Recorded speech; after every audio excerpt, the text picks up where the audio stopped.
नमस्कार। Education the only way to success channel में मैं आपका स्वागत करता हूं। मैं ML Mehra, PGT geography, JNV Nahan, आपको कैपेसिटी बिल्डिंग और मेंटर फॉर अदर टीचर्स के बारे में बताना चाहता हूं कि आप अपनी संस्था में रहते हुए किस प्रकार आप दूसरे टीचर्स के लिए मेंटरशिप कर सकते हैं, उनकी सहायता कर सकते हैं। मैं आपको बताना चाहूँगा कि मैं अपने स्कूल में जेएनवी सोलन रहा और अब जेएनवी नाहन में हूँ। मैंने ये भरसक प्रयास किया है कि जब भी मेरे कुलीग को, जो मेरे से खासतौर पर जूनियर हैं, उनको किसी भी प्रकार की गाइडेंस की आवश्यकता हुई तो मैं कभी भी पीछे नहीं रहा और जितना भी मेरे अंदर नॉलेज थी मैंने उस नॉलेज को इम्पार्ट करने की कोशिश की और मैंने अपने जूनियर टीचर्स की हमेशा सहायता की और ये बताया कि किस प्रकार वे टीचिंग और लर्निंग प्रोसेस को और अधिक बेहतर बना सकते हैं। और इसी कड़ी में नवोदय विद्यालय समिति ने मुझे मौका दिया। सन 2018 में दिसंबर में मुझे रिसोर्स पर्सन के रूप में बुलाया गया, जहाँ पे मैंने सोशल साइंस टीचर्स के लिए कंटेंट एनरिचमेंट जो प्रोग्राम हुआ था उसके अंतर्गत यूथ पार्लियामेंट की ट्रेनिंग दी और वहाँ पे उनको सिखाया कि किस प्रकार वो बेहतरीन ढंग से बच्चों को यूथ पार्लियामेंट का प्रोसेस सिखा सकते हैं। मैंने वहाँ पर यूथ पार्लियामेंट प्रोसेस का पूर्ण डेमो दिया। वहाँ पे जितने भी सोशल साइंस के टीचर आए थे उन्होंने सब ने पार्टिसिपेट किया और एक अच्छा डेमो हुआ, जिसकी सराहना माननीय उपायुक्त महोदय मैम टीना धीर ने भी की। और हमारा ये अच्छा प्रोग्राम रहा, अच्छा प्रयास रहा। उसके बाद 2019 में मैं कुनिहार में स्थित बीएल सेंट्रल पब्लिक स्कूल में गया। वहाँ पर भी टीचर्स को मैंने ट्रेनिंग दी कि किस प्रकार वो अपने स्कूल में एक अच्छी तरह से यूथ पार्लियामेंट को कंडक्ट करवा सकते हैं। तो मेरे द्वारा एनएलआई अमृतसर में डेमो जो दिया गया सोशल साइंस टीचर्स को, उन्होंने जो पार्टिसिपेट किया, मैं उसका वीडियो आप सबके सामने पेश करता हूँ। ये जो हिंदी में लिखा है, मैं माननीय सदस्य के विचारों से सहमत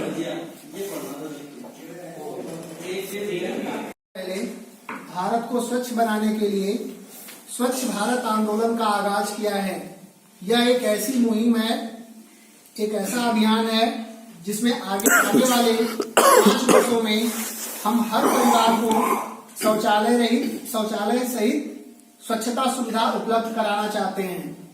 ठोस और द्रव अपशिष्ट निपटान व्यवस्था के साथ गांव में सफाई और सुरक्षित तथा पर्याप्त मात्रा में पीने का पानी उपलब्ध हो।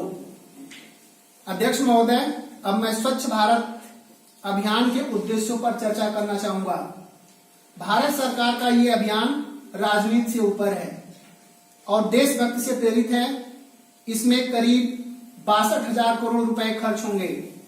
भारत में खुले में मलत्याग की व्यवस्था का जड़ से उन्मूलन करना, अस्वस्थकर शौचालयों को बहाने वाले शौचालयों में बदलना, हाथों से मल की सफाई करने की व्यवस्था को हटाना, लोगों के व्यवहार में बदलाव कर अच्छे स्वास्थ्य के विषय में उन्हें जागरूक करना, जन जागरूकता पैदा करने के लिए सार्वजनिक स्वास्थ्य और साफ सफाई के कार्यक्रम से लोगों को जोड़ना, साफ सफाई से संबंधित सभी व्यवस्था को नियंत्रित, डिजाइन और संचालन करने के लिए शहरी स्थानीय निकायों को मजबूत बनाना, पूरी तरह से वैज्ञानिक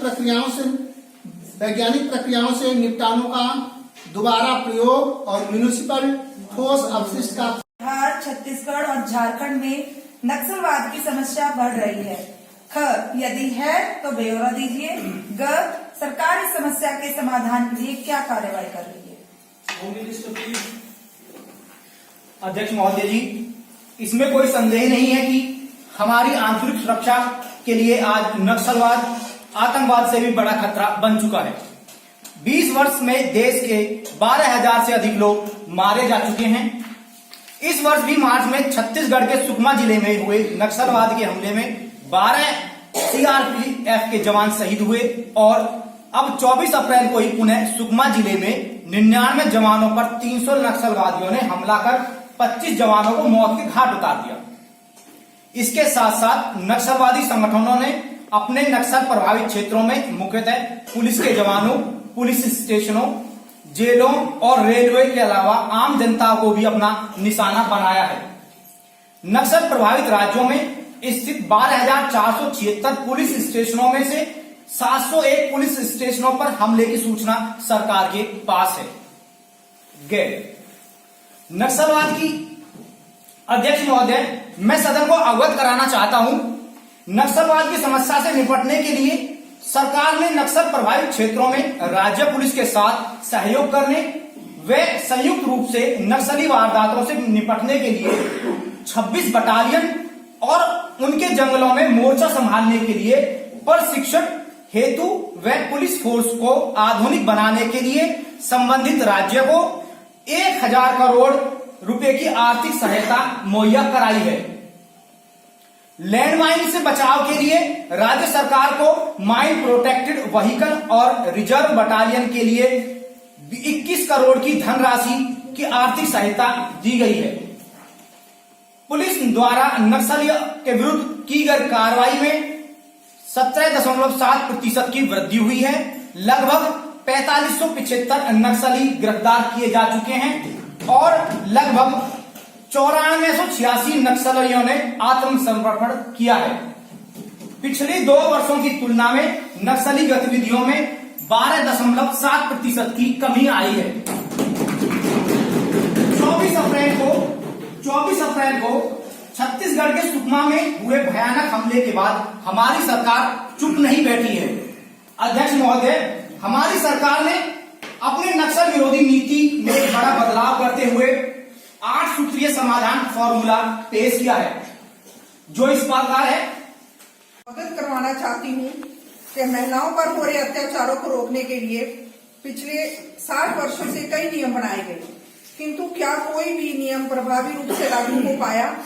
क्या किसी का भी उचित परिणाम निकल पाया? नहीं, ऐसा बिल्कुल भी नहीं हो पाया। अतः महोदय, केवल नियम बनाने से ही काम नहीं चलता, महिलाओं को आत्म सुरक्षित करने की जरूरत है। इसलिए मैं माननीय मंत्री जी से यह जानना चाहती हूँ कि महिलाओं को आत्म सुरक्षित बनाने के बारे में सरकार क्या विचार कर रही है। ड्यूटी से महिला हेल्पलाइन, पुलिस बलों में महिलाओं की अधिक भर्ती, रात्रि बस सेवा में महिला चालक व परिचालक का प्रावधान एवं मोबाइल फोन में पैनिक बटन का प्रावधान रखा गया है। इसको दबाते ही उस क्षेत्र की पुलिस घटनास्थल पर पहुंचकर महिलाओं की रक्षा करेगी। दूसरा, मैं सदन को यह भी बताना चाहती हूं कि महिलाओं के साथ हो रहे अपराधों की सुनवाई के लिए हमारी सरकार द्वारा फास्ट ट्रैकिंग कोर्ट को 1 सप्ताह में मुकदमे की सुनवाई करने का आदेश दिया है। तीसरा, महिलाओं की तस्करी को रोकने के लिए सरकार ने कड़ा रुख अपनाकर दोषी को 15 साल की कैद और 2 लाख रुपए का जुर्माने का प्रावधान रखा है। मैं इस संदर्भ में 2 पंक्तियां कहना चाहती हूँ। भेदभाव जुल्म मिटाएंगे, दुनिया नई बसाएंगे, नई है डगर, नया है सफर, हम नारी को आगे बढ़ाएंगे, हम नारी को आगे बढ़ाएंगे। हार्दिक स्वागत है। अब नए सदस्य शपथ ग्रहण करेंगे। महासचिव महोदय। श्रीमती नीलम, जो हिमाचल के हमीरपुर निर्वाचन क्षेत्र से निर्वाचित हुई हैं, अब शपथ ग्रहण अथवा प्रतिज्ञा करेंगी। श्रीमती नीलम।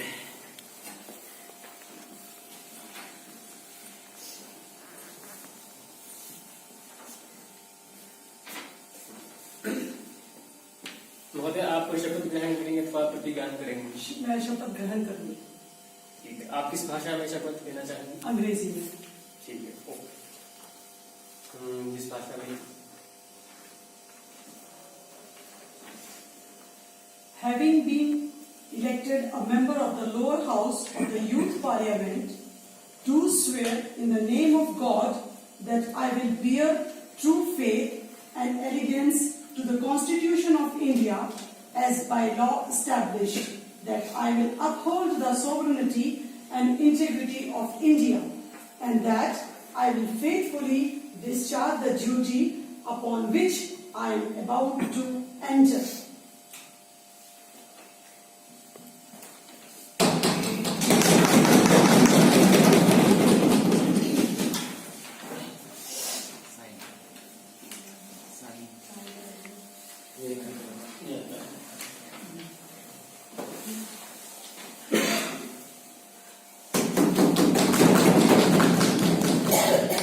यहीं से निकलोगे ना अपना, वापिस पीछे नहीं जाना है। हाँ नहीं, यहाँ से आ जाओ, कोई नहीं। हाँ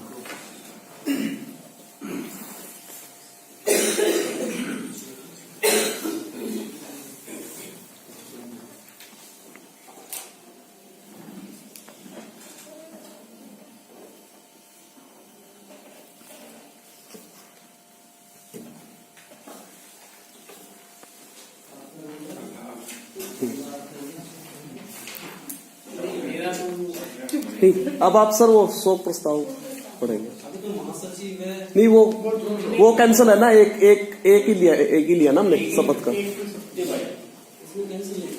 कोई नहीं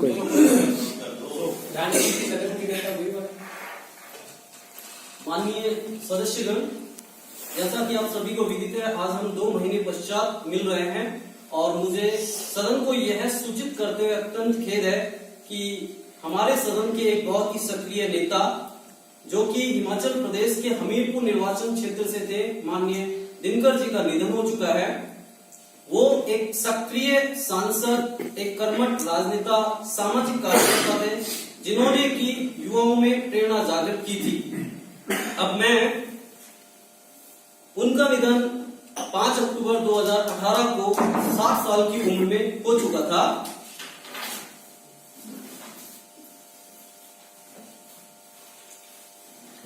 महोदय, मैं श्री दिनकर, जिनकी मृत्यु पर सभा ने शोक व्यक्त किया है, को अपनी श्रद्धांजलि अर्पित करता हूँ। वे एक महान विचारक होने के साथ साथ महान कवि और लेखक भी थे। उनकी महान कविताओं और लेखों के कारण भारत सरकार ने उन्हें सन 2012 में पद्मश्री पुरस्कार से भी नवाजा था। वे अंतिम क्षण तक हमारे साथ थे। उन्होंने सदन में हमेशा जनता के हक में होने वाले नियमों के पक्ष में ही वोट दिया। इसी कारण उनके निधन का शोक सबसे अधिक है। मैं उनके परिवार के प्रति अपनी गहरी संवेदना व्यक्त करता हूँ।